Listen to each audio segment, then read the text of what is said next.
Yo, welcome back to another video. Today we are in the Open Ultra League as the leagues have rotated, and let's see what team we're going to be trying out here. We're going to be using the Tapu Fini paired with the Guzzlord and the Shadow Gengar in the back. Here we're going to have a okay matchup here as they're staying in.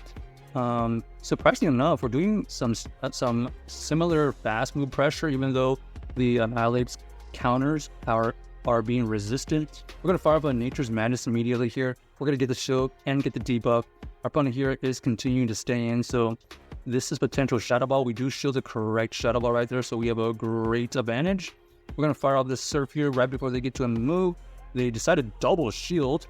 Okay, that's okay with us. We're going to allow this one to go through. We know that we have the shield advantage, and it looks like they really didn't want to see that Tapu Fini. So we're going to go into our Gengar here. Ends up farming down, and then we're going to throw this Shadow Ball right before they get to the move. This Shadow Ball here doesn't KO, but it gets it really low. So we're going to shield here because we think this Gengar is going to help us out in the back, and indeed it is. So we're just going to make sure we keep this Gengar alive. Plus, we can fire off this Shadow Ball beforehand. Deep up Shadow Ball gets it into the 50% mark. We're going to catch a move here. Ends up being the Zap Cannon, so that's really good for us. Resistant move plus, it looks like they have to throw another move.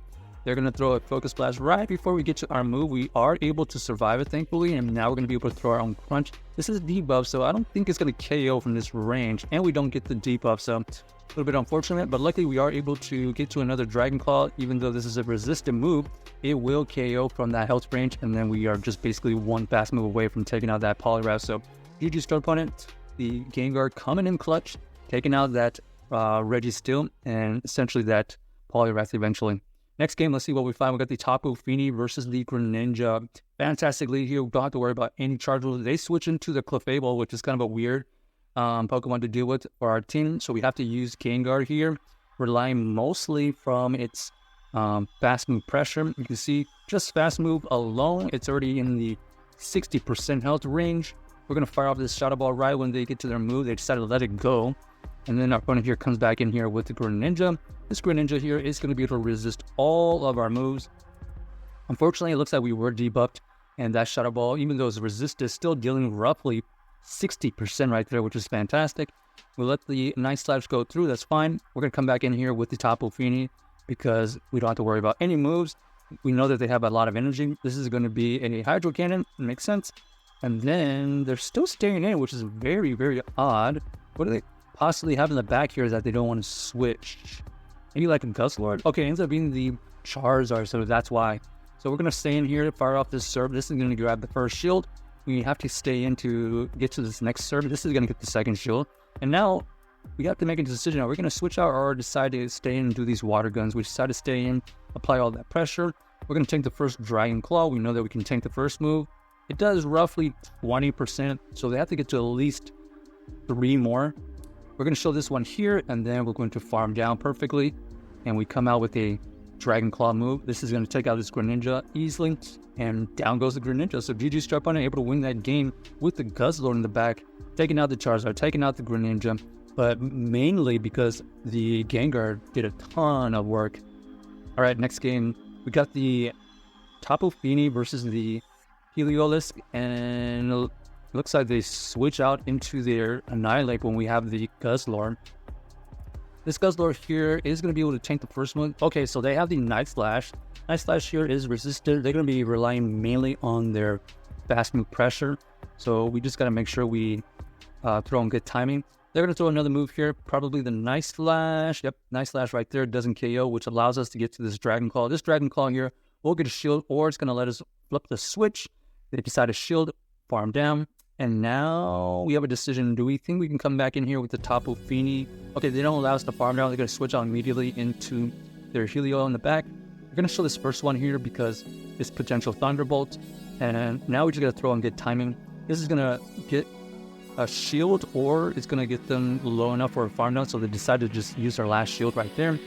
And because we know that they're relatively energy dry, we're going to shield here and then farm up a little bit extra, throw the Surf right before they get to their move. This is going to KO, and then we're just going to try to hope that this Tapu Fini and Gengar combination will be able to close the game for us.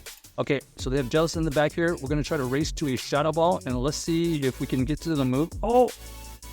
Uh-oh. Looks like we have the dreaded lag. Oh, man, this would have been so close. Let us know. What do you think? Would we have been able to get to this move, or would this have been a loss? Because I think we lagged out, unfortunately, so... GG's, I guess. Alright, I'm back again here. Unfortunately, it did lag out, and we got a loss for that.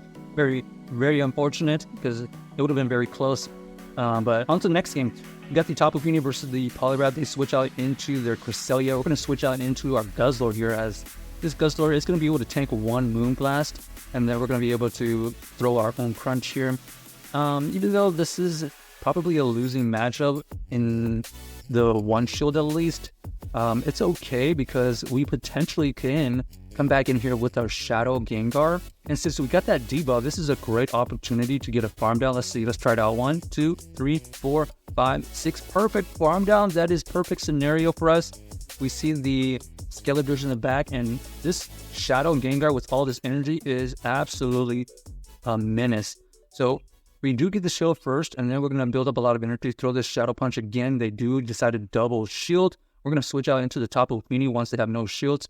We can show this first one here without any regret, because we want this Tapu Fini to be healthy enough to take out this Poliwrath. You can see the Poliwrath out here. It's going to have to tank a Nature's Madness debuff happening. And we know that we can tank all of the moves from this Poliwrath. They go for the Skull. We avoid the debuff. Since they're debuffed here, we're going to throw our own Surf. It should take it out from that range, and that's exactly the case. And now we have a great situation with our Tapu Fini versus their Skeletor. So GG's to our opponent, able to win that game. Tapu Fini wrecking that core, wrecking that core of Poliwrath and the Skeletors. But honestly, the MVP was that Gengar farming down the Cresselia and basically threatening shields in the back. All right, here we got the Virizion versus the Tapu Fini. Horrible situation. This is a big-time core breaker. We're going to go into our Guzzlord here to see what they have in the back, or if they have a better counter to this. Looks like they're staying in for now. We are going to use this Dragon Claw here to chip away at this Virizion. We do grab a shield, and that's pretty much what we wanted out of that situation. So we're just going to allow this Guzzlord to go down. And what do we think here? Are we going with the Gengar or the Tapu Fini? We're going to go with the Tapu Fini here because we think that we can get to this Nature's Madness before the second lead play comes. So there's the first lead play. We're trying to get to another one. Looks like it would have been a CAP tie, and they do win that situation. We're going to allow it to go through, and we're going to put everything onto the Gengar. 2-shield Gengar hopefully is enough. We're going to allow the first shield to be used here and try to get a huge farm down. Wow, this Virizion is super tanky. They're going to be able to get to this lead play here. Even though it's resisted, still does 25%. They come back in here with the Skeletors. We have to threaten the shield here. I'm going to go for the Shadow Punch. Oh, nice call by them. So they are going to be able to... oh, wow. So they go for the double shield and incinerate damage. Looks like we are so low that it doesn't really matter anymore. So GG's to our opponent. Check out this team if you haven't already, and let us know if you enjoyed the video.